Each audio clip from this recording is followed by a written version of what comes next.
silent prayer.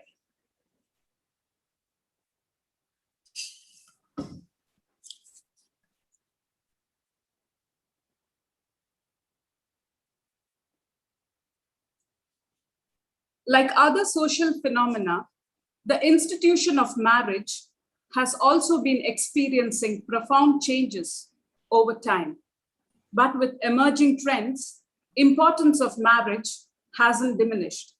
As we gather here on this virtual platform for a bird's eye view on the institution called marriage, I extend a cordial welcome to one and all gathered here.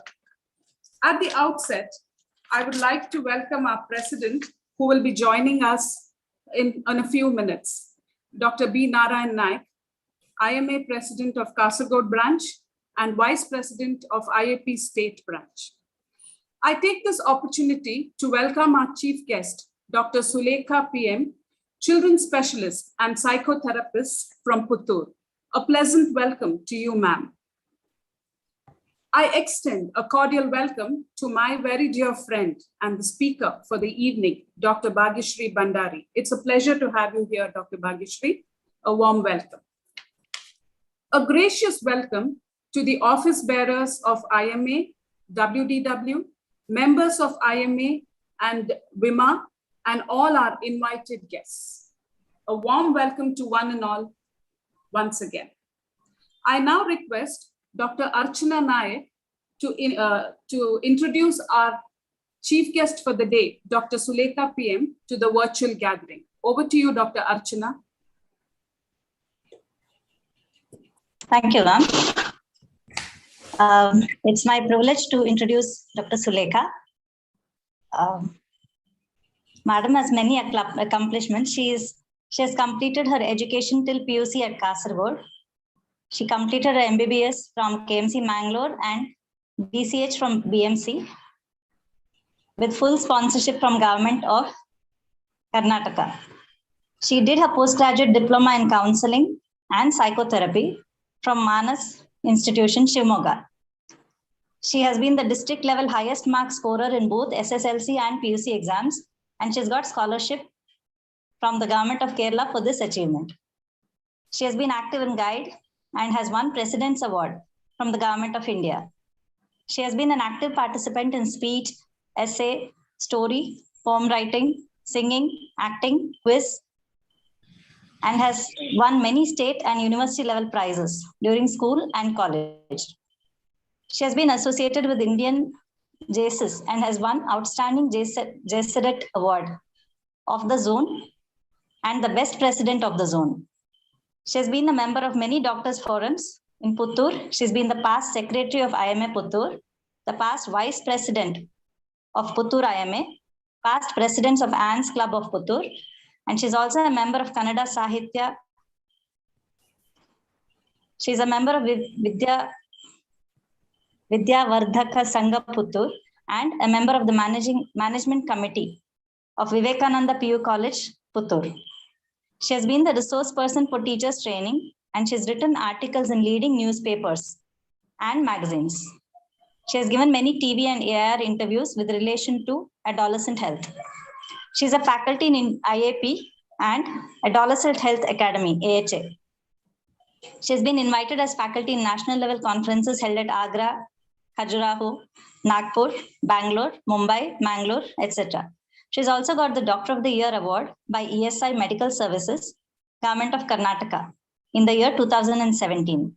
She has been conducting workshops for doctors, teachers, parents, and adolescents on topics like understanding adolescence, how to study for life, and effective parenting, holistic adolescent development, etc. Madam has given more than 300 talks in various organizations and institutions. She is married to Dr. Varadaraj Chandragiri, principal of the Government Degree College in Puttur, and she has 2 children. I'm sorry, I cannot see the names on my screen. I hope you can see it on your screens. It's my proud privilege to invite you, madam. Welcome. Back to Dr. Rekha. Thank you, Dr. Archana. I now request our chief guest to inaugurate this virtual meeting and address the gathering. Over to you, ma'am. Thank you. Uh, to be associated with the IMA Kasaragod is like coming to my roots. I remember all the childhood days I had there before I joined KMC Mangalore. Memories makes my day more beautiful, I feel. Today's topic is quite interesting, so I was very eager, but I never thought I had to address like this. In 3 to 5 minutes, I think I'll talk about 3 points. First of all, regarding the marriage, the purpose of marriage, I think I'll cover. And the next, the emotional vulnerability I am seeing in adolescent children in the present generation. And last, some transactional psychology tips for a happy, contented marriage. I think Chair has given me 5 minutes for this. Coming to the first point, the purpose of marriage. When I think about this subject or topic, I remember about the psychologist Maslow. We all have 5 purpose in life, like 5 levels of our intention in life. First is basic need. Next is safety needs. Next, the belonging needs. And fourth is ego needs. And the last is the self-actualization stage. All can't have achieved all these stages. But the third one is that the belonging needs, I think, through marriage, I think this stage we can achieve. Contented family life, I feel it is the pillar of a good society. And it is the basic responsibility we have in this nature to give on good values to the next generation. Coming to the second point, that is the adolescent children I am seeing in this so-called social media era. Uh, I am seeing so many emotional, vulnerable children who don't understand the difference between love and infatuation, and they jump into relationship in early life and come to a tragic end. Adolescent boy or girl, when she is or he is around 13 years, his brain is like it's full of emotions, but the problem is they don't know how to analyze it and how to control the emotions. Because of this, they come to wrong judgments and take wrong decision and make so many mistakes. I pity them like most of the time. Degeneration of pineal gland happens by the age around 13 years. Then the child's brain is like full of emotions. Applying brake to that emotion is done by the prefrontal area, which develops by around 21 to 24 years. So I tell to my adolescent boys or girls who come to me, I tell them, you have to listen to your parents, because your brain, or you are like sitting in a full speed vehicle. You don't know why to apply brake, how to apply brake, and when to apply brake. That part of your brain develops only when you are 21 or 24 years of age. So before that, you don't take major decision of falling into relationship. You are too early for that. Through this, I feel they understand their emotions better. And coming to the third point, regarding the a happy marriage life everyone wants to have later on when they fall in relationship, I feel simple transactional psychology will help a lot in identifying our emotions, analyzing it, and controlling it. Through this, we can become a better life partner in most of the situations. Most of the situations, we act impulsively without and judgmentally without knowing the emotions of others. To give a simple example, how transaction analysis, transaction psychology will help in understanding a day-to-day behavior reaction in our home, which usually happens when our life partner comes late. So everyone, we should identify our emotional stage, like whether we are in adult ego, parent ego, or child ego. When your life partner comes late for from his work, you judgmental, and you can ask in adult ego why you are late. Then if he gives his answer in adult ego, I will come the way I want, then the relation will have a problem. If he or she gives in parent ego, like I was late because I had this reason, or if she asks, usually you come late, what happened? In adult ego, then he also will give answer in adult ego, and most of the time we won't have problem because of silly reasons like this, behavior reasons like this. And lastly, coming to the identity issue today's children, adolescent children we are having, we all should love ourselves first, then only we can love others better. If an adolescent boy or girl comes, he or she thinks that the from hair to the nail of his toe, it's not perfect, because they see so many role models in social media. Because of that, they start hating themselves. So my only request or to the adolescent boy or girl is, love yourself first, then only you can love others in a better way. I thank the organizer for the opportunity I am given in IMA Kasaragod. Over to you, madam. Thank you, ma'am, for that brief insight into the institution called marriage and the current issues. Now going on to the main agenda of today, I go on to introduce my dear friend, our speaker of the day. She has her master's in psychology from Annamalai University, Chennai, and her PhD from Nitte University, Mangalore. And she is a senior faculty of psychology with an extensive teaching experience for undergraduate and postgraduate programs for medical and paramedical courses for the last 23 years. She has done extensive research in various aspects of behavior science and has formulated strategies to deal with behavioral issues of students. She is trained and experienced in conducting psychological investigations and interventions. With this brief introduction, ladies and gentlemen, I present to you Dr. Bhagyashree Bandari, consultant psychologist and counselor. Over to you, Dr. Bhagyashree.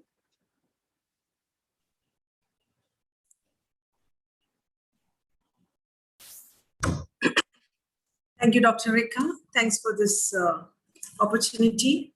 And I thank IMA Kasaragod and WDW Kasaragod for giving me this opportunity to speak in the area of marriage and related affairs. Can I get the permission to share the screen? Yes, madam, you can share. Yeah, thank you.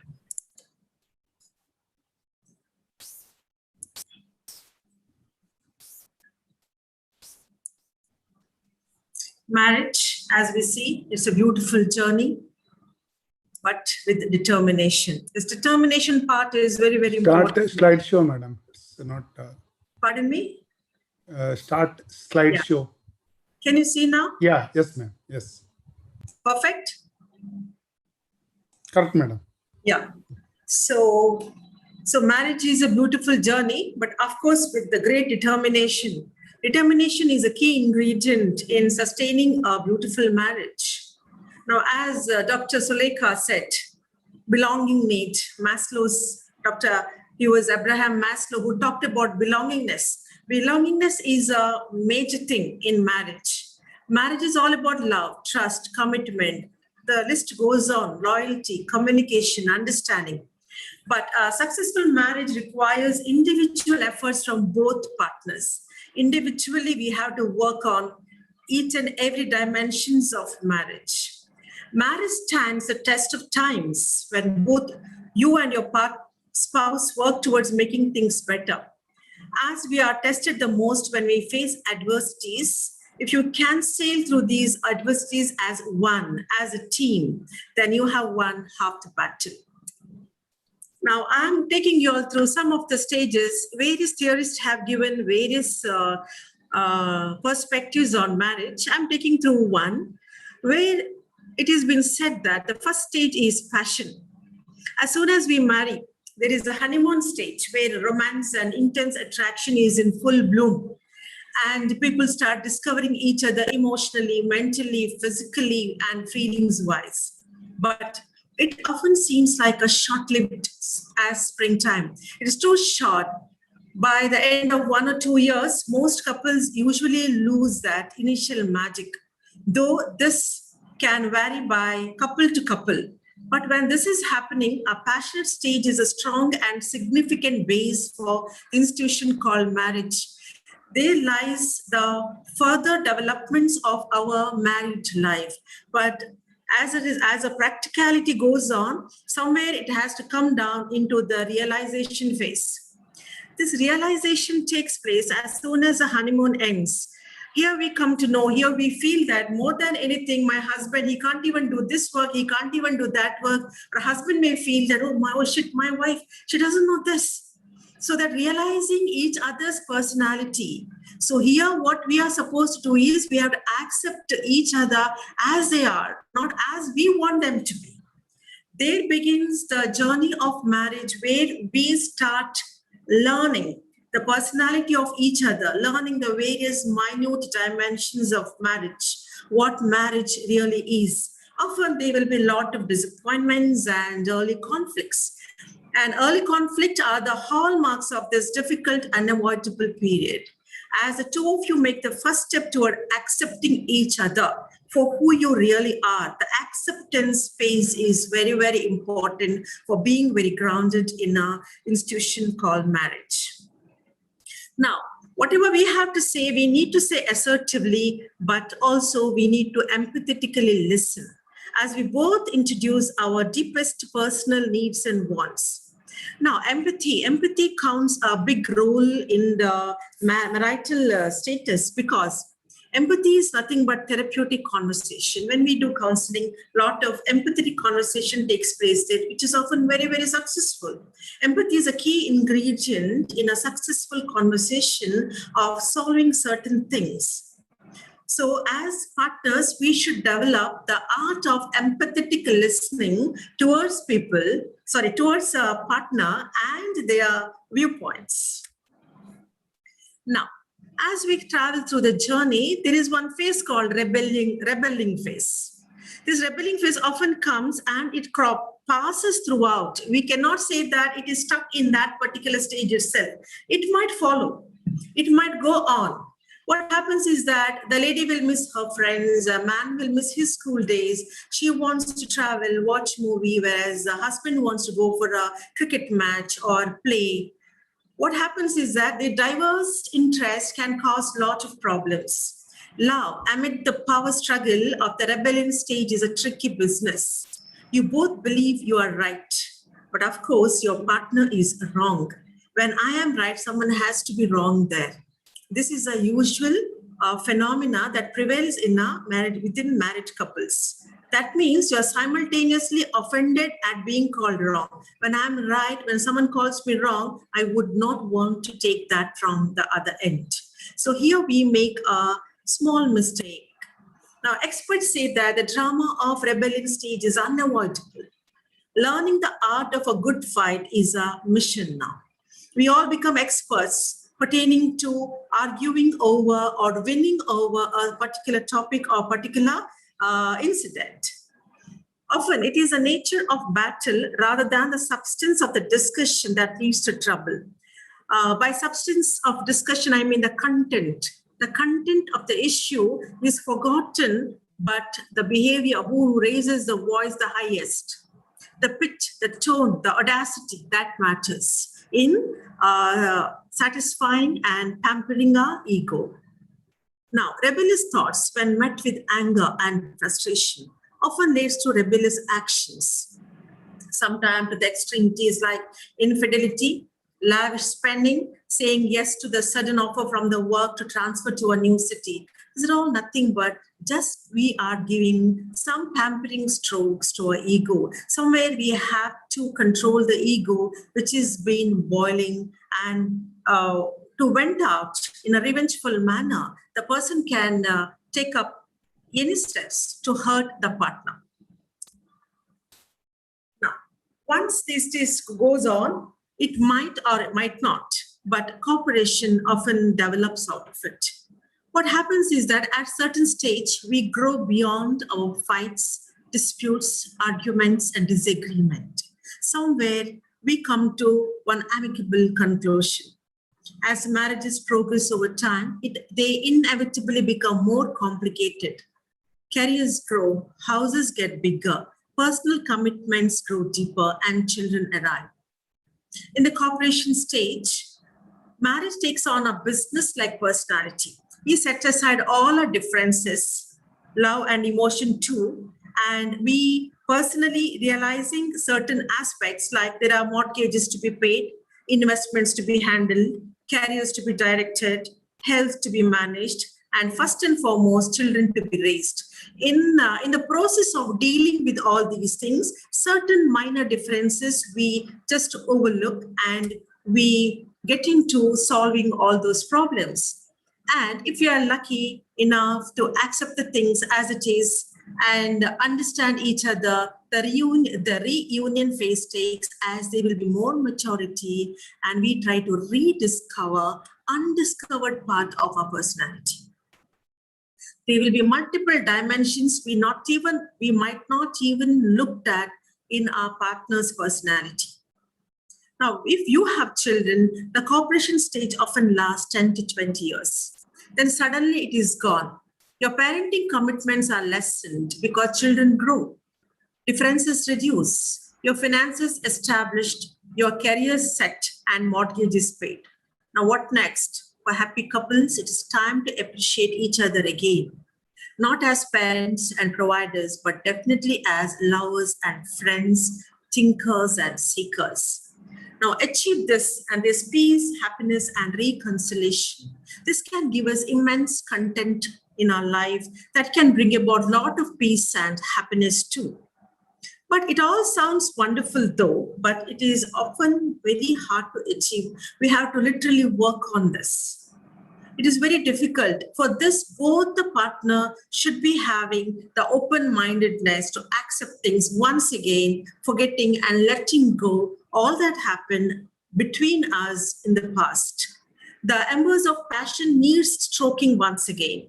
The disillusionment and distance from middle age needs to be managed. The roles and expectation of marriage needs recalibrating. We have to really work on that. Then easily we can mature towards the next stage. Sometimes in someone's life, what happens is that the explosion takes place. It's been very common news nowadays, even after 20 years of marriage, between 25 years of marriage, 18 years of marriage, couples applying for divorce or getting separated. This explosion stage can happen at any time of marriage, though it happens most as we go through 40s or 50s. Now, job loss, major health problems, moving to a new city, financial troubles, the illness or death of parents as we pass through midlife and into our golden years, major life developments seem to come one upon the other. In the explosion phase, either you or your spouse or both of you are dealing with major life-shaking events. As a result, what happens here is relationship may strain. sometimes what happens is this, I have come across an incident where the husband and wife were disagreeing over daughter's relationship with the boy. It went to a certain extent that the father literally left the household and went. So this explosion phase can be irrational too. It is just to satisfy one's own ego or one's own mindset, or to pamper one's own ego. We might take any extreme decisions. So followed by that, it can be lead to completion. We can reconcile, or that might go on to a separation also. Now, it is no coincidence. A lot of surveys find that marital happiness soars after several decades of shared life. Confronted by the personal crisis, your marriage can be a source of solace or a frustration, as loaded with unexpected pressures of new role, new limitations, and new fear. Like children's education, marriage, sometimes it becomes a burden. We would not know how to handle these crises. Maybe we have not planned better for all these major events in life. So the mission of explosion stage, deal with the best you can with life's challenges and changes, but at the same time, keep yourself happy and healthy. Troubles come and go, but we have to be capable enough to deal with such troubles by keeping ourselves confident and healthy and strong enough to deal with certain things. Now, for being a happy man, it is never to lose a boy within their say, and at the same time, for a lady, never to lose a girl that is inside you, no matter how many wrinkles edge your eyes. We have to be filled with love, laughter, nurture, and each other's real secret to a perpetually blessed relationship. It is also living in the present, not in the past. We should always let go the past. They say, let bygones be bygones, take care of future. So future is very important. At the same time, present too. In the completion stage of marriage, there's never a belief that the best times are over. They should always be today and tomorrow. So we should never worry about what has happened yesterday. Now, having spoken about all these stages quickly, we have traveled through certain stages of marriage. Now we'll go to the practical part of it, that what are those techniques where you can deal with your emotions, turmoils, trauma, or differences, misunderstandings. Now, this is emotional to talk about. When we are on any kind of conversation, pleasant, unpleasant, before a single word is spoken, your emotional state can influence the quality of discussion. Remember this always. The quality of discussion is so important that should not be overpowered by your emotion. For instance, if you are stressed, they say your higher brain functions temporarily weaken. So thereby, that narrows your perspective, and you literally are less able to hear what the other person say. You are only interested in conveying what you're going through and what you want to say.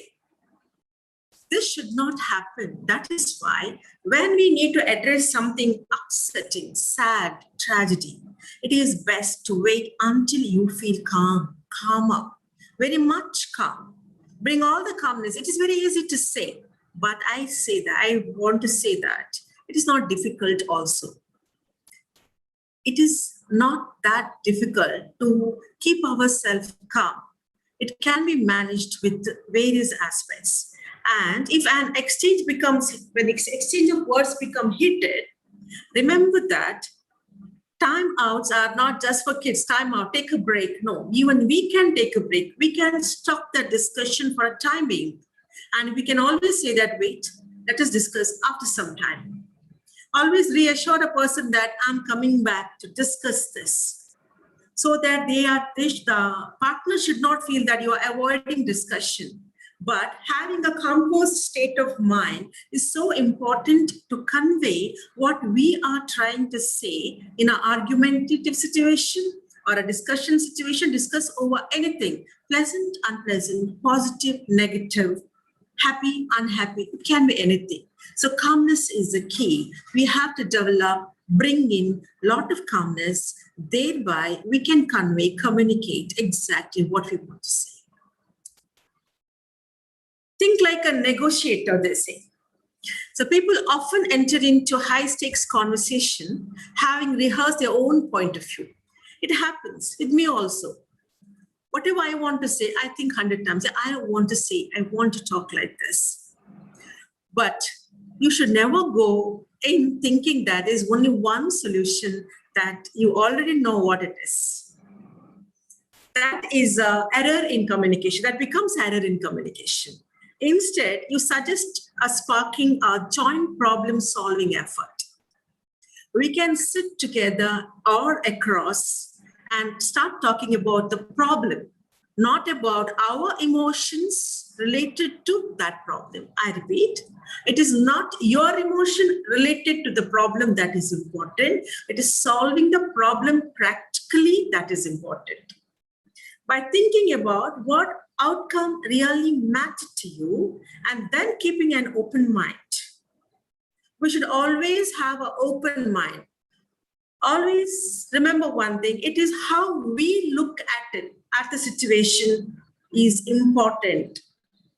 That is why keeping an open mind, studying about that particular problem or understanding whether I'm going in a right direction, introspecting is very, very important before you deal with the harsh situation. On a minor note, we can say that discussing a career for a child. Many a times I've come across a mother and father quarreling over children's career. A mother would want a son or daughter to be a lawyer, whereas father says that engineering is a great field. It has a very good progress. Now, instead of I want my son to be a lawyer and he wants his son to be an engineer, it is always better to understand what is the personality and aptitude of the child. We should discuss over that problem, not our emotions or we having the upper hand over deciding my son's education. It is as simple as that. Always, they say, ask questions within yourself before speaking. Try to reason out what is right.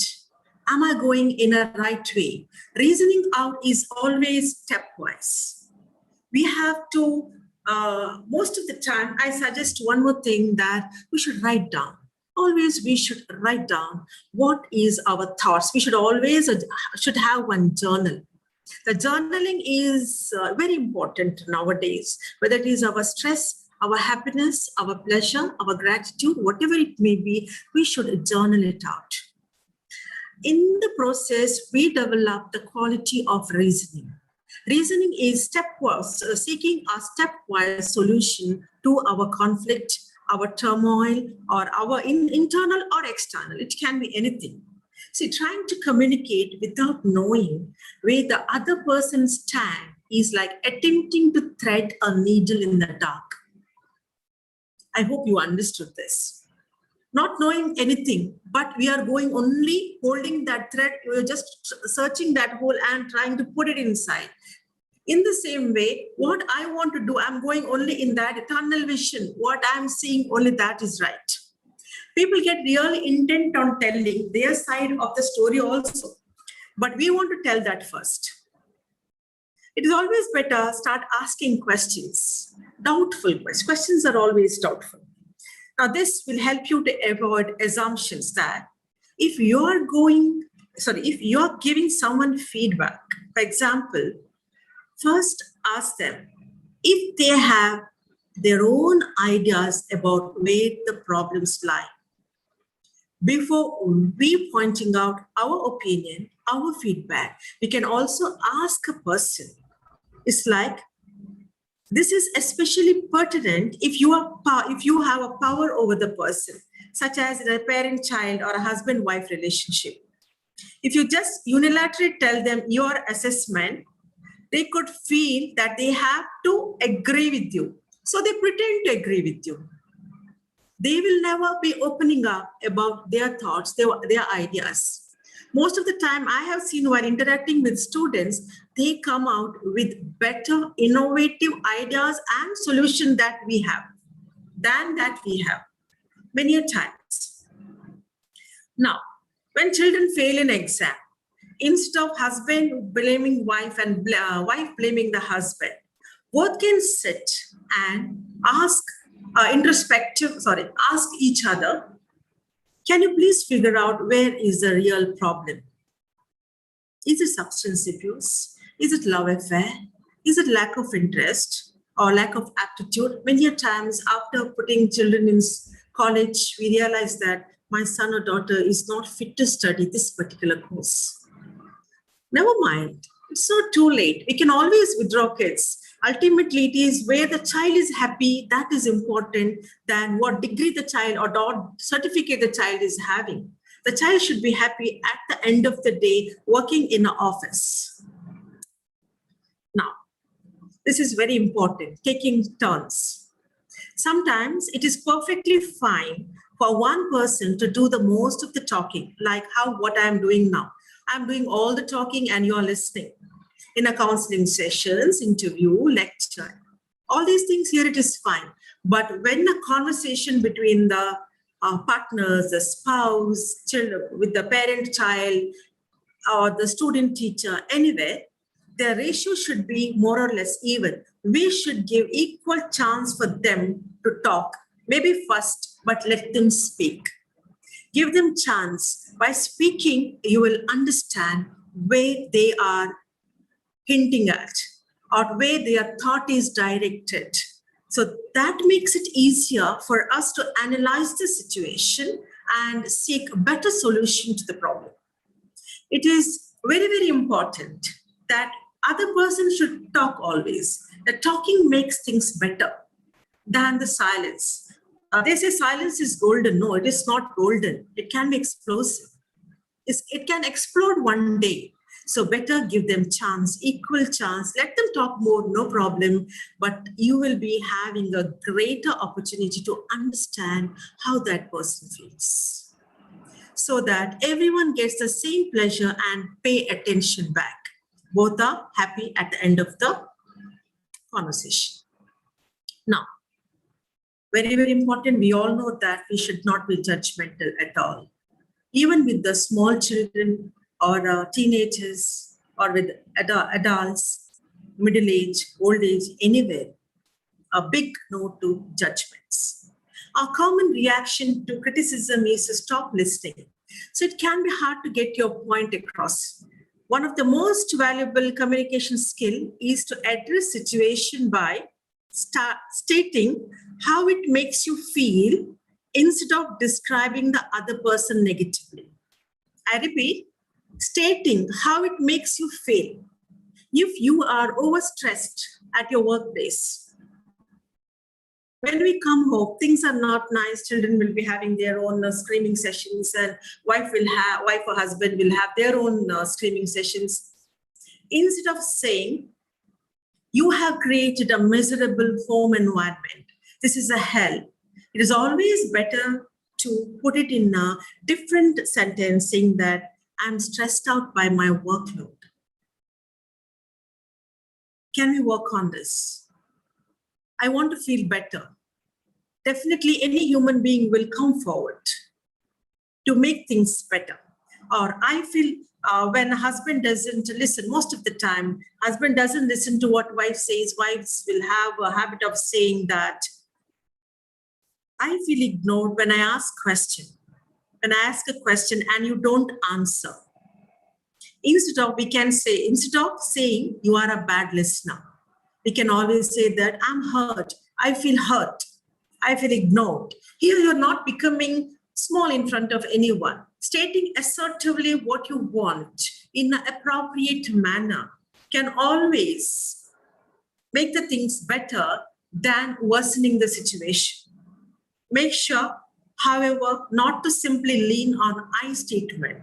Not too much of I, my, me, myself. That should not overpower your personality. What matters is the underlying attitude, not the exact words. And this is a most common thing. We should not complain. Stop complaining. But it is not possible to practice 100%. We have to complain. but we should not nag continuously. Now, by complaining, we are only conditioning our brain. It's only our brain listens the most to what we say than outsiders. We only condition our brain and surround with negative feelings. We often discuss our marital, next one. We often discuss our marital issues with the near and dear ones. Here, I would like to say that this is not a good practice, actually. We take the phone and we start talking and we start narrating what has happened yesterday and day before yesterday. At the most, you get a good listening from the other side, but you will not get a goal-directed solutions. You will definitely not get any goal-directed solutions because either person will be sympathizing with you, empathizing with you, or take your side and support what you have done is right. Instead of that, so this can only damage but help. Instead of that, always seek professional guidance when there is certain issues in marriage, when you feel that this is going to make our married life weaker, always seek a professional guidance. There's no harm in that, but there will be definitely some harm because people can give ideas or suggestions subjectively. They are not trained. They might be experienced in certain way based on their life experiences. They can suggest you certain things. But remember, everyone's life is like a married life is like our fingertips. It cannot be same. So we cannot take solutions from others' point of view when it comes to marital affairs. This is the beauty of marriage, that appreciation.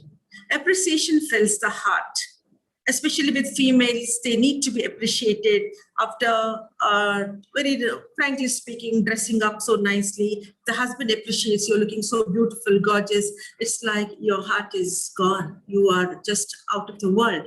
So appreciation in the equal sense, even a man requires also, and communicating gratefulness. Now, gratefulness makes the relationships gold.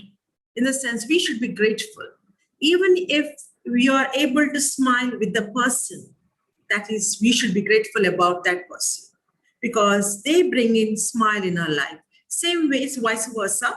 Maybe a husband to the wife and wife to husband. We should always appreciate each other's gestures, each other's unconditional love, and be grateful to the act that made you feel happy and confident over the time. Now, these reflections are not mine, to be very honest. I have collected it while preparing this particular topic, but these are cute ones, so I picked it up. It says that a successful marriage requires falling in love many times. I agree with this. Always with the same person. Sorry, I didn't complete that sentence. So falling in love many times with the same person, it is required.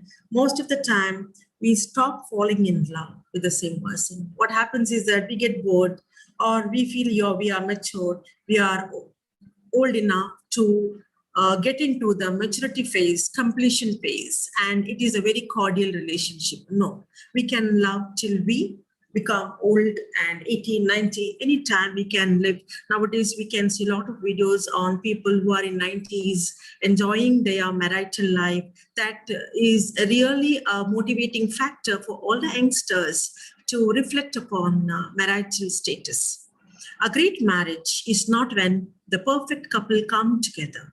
It is when an imperfect couple learns to enjoy their differences. Being deeply loved by someone gives you strength, but while loving someone deeply gives you courage and confidence. Marriage isn't a state of perfect caring. It is an active noun called struggle. It is struggle. You won't get caring. You can't care for a person always, 24 hours a day, 7 days a week. It's not possible. It's not practical. We have to struggle to meet the demands of marriage. To love someone is to strive that person exactly the way he or she is right here and right now. Now, what counts in making a happy marriage is not how much compatible you deal with the compatible you are, but how you deal with incompatibility. That is very true, because when two people are together, we are having a lot of incompatibility than compatibility. If we have lived together 25 years or 30 years, it is only that we have learned the art of dealing with imperfections, or we look beyond imperfection in the person. At one point, it should not matter. I have met a person who lived with 75 members. It's from the joint family. And I asked him, how is that? You people are so happy together, not fighting and not arguing. He said, no, we argue, we fight, but we don't carry it. We just ignore certain things. And whatever the argument, the outcomes, we just leave it at that. Arguing and fighting is a normal human behavior. You cannot say, I am not subjected to that. All will undergo that. So that caught my attention, actually speaking, because the moment we learn to forgive, we learn to ignore, and we learn to talk and come to one conclusion and leave it at that point, then I feel there wouldn't be much problems concerning the relationship. So they say a good marriage is a union of two good forgivers. We should learn to ignore.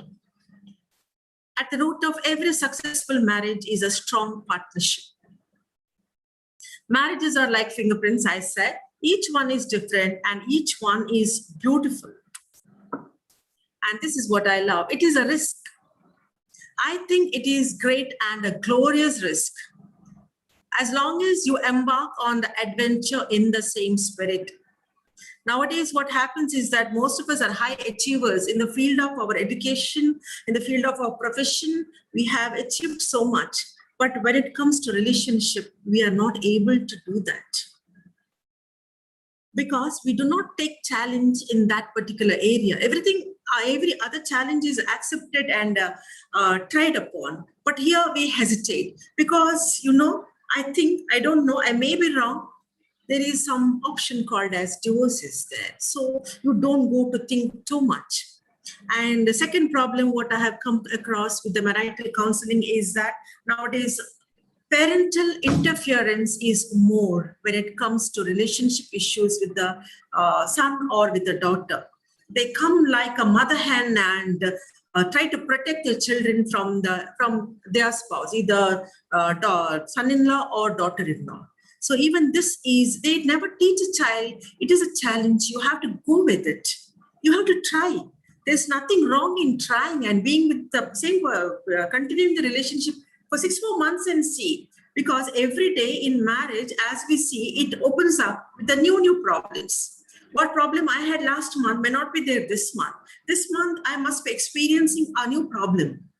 So life is like that, where there is no problem. Problem is there everywhere, whether in your college life or in your professional life or with your friends, your peers, or with your associates, say with the parents, with siblings. There's problem everywhere, but nowhere we do this, but only with marriage we have the option to do this.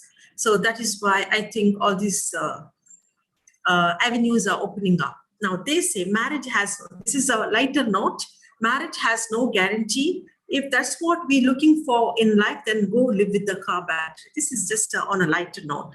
But I personally like this because it is nothing but taking a great challenge in life. And it is not easy. Two people with two different backgrounds, two different mindset, two different viewpoints, maybe two different stubborn perspectives, meeting each other, marrying and sustaining marriage. It is indeed a challenge, and it is a beautiful challenge. Now, finally, in a marital relationship, there should be a lot of guidance between husband and wife. Marriage is the ultimate partnership. Asking your spouse input on a daily basis is the key, whether it is children's education, whether it is your profession, or whether it is your relationship with your family members, just sharing, exchanging views, and taking a more, what I can say, more matured understanding of the situation is very important. So taking advice or guidance from the spouse is always helpful. Now, you want your partner to feel and know that you are together and that you value their opinion and feedback on decisions, big or small. So I said, whether putting children to college or getting children married or selecting the son-in-law or daughter-in-law, or you choosing a doctor, it can be anything. Both of us sit together and discuss and come to one conclusion that makes us more stronger to deal with the situation. And there's a song that says that it's only words all that I have to take your heart away. We should always express our feelings through words. We cannot look at a person and think, oh, she's looking so beautiful. Just open up and say that in words. We hardly say good morning or how was your day? I'm proud of you, because sometimes we are so busy. It is not that we don't want to say, it is so busy and we don't give importance to those things.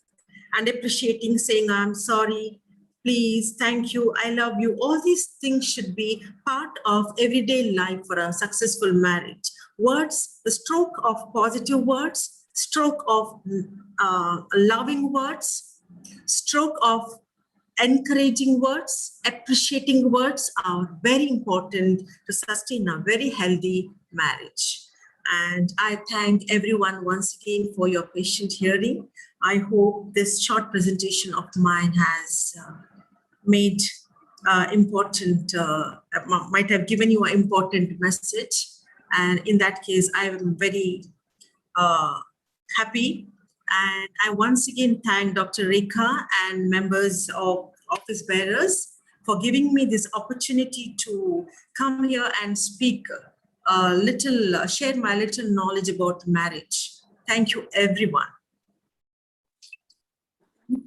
Thank you, Dr. Bhagishri, for that elaborate talk on the various stages of marriage and the solutions for some of the common problems we might be facing in our daily life. Now, the forum is open for discussion, and if you have questions, you can please put it up, and Dr. Bhagishri will be more than pleased to answer it.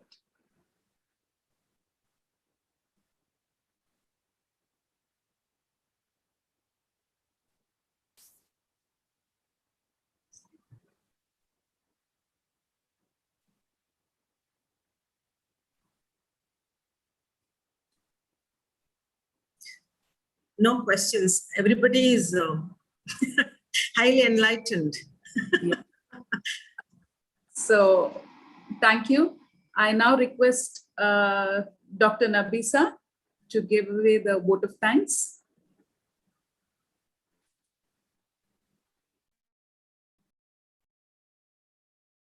I think you need to unmute it. Good evening, all. Am I audible? Yes.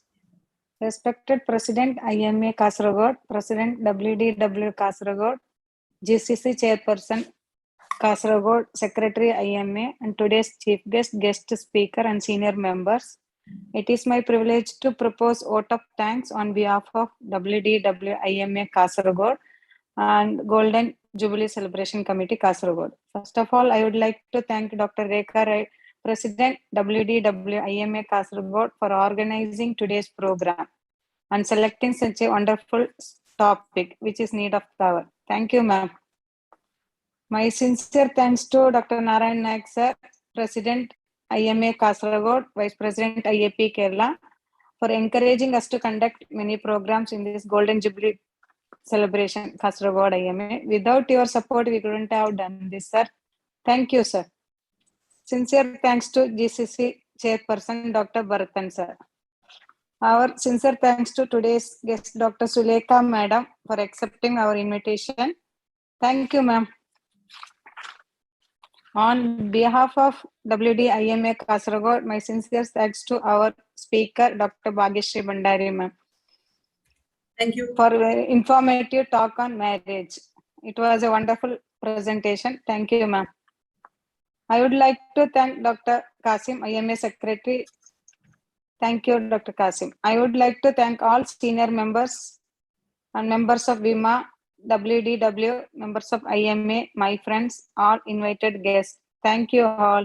Thank you, one and all.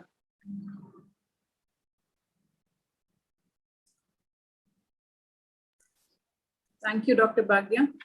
Thank you for sparing your precious time with us. You're most welcome, Rekha. Thank you, Sulekha, ma'am. Thank you, ma'am. Thank It was you. nice to be associated with you all. Thank you. Thank you, ma'am. Thank you. Thank you, everyone.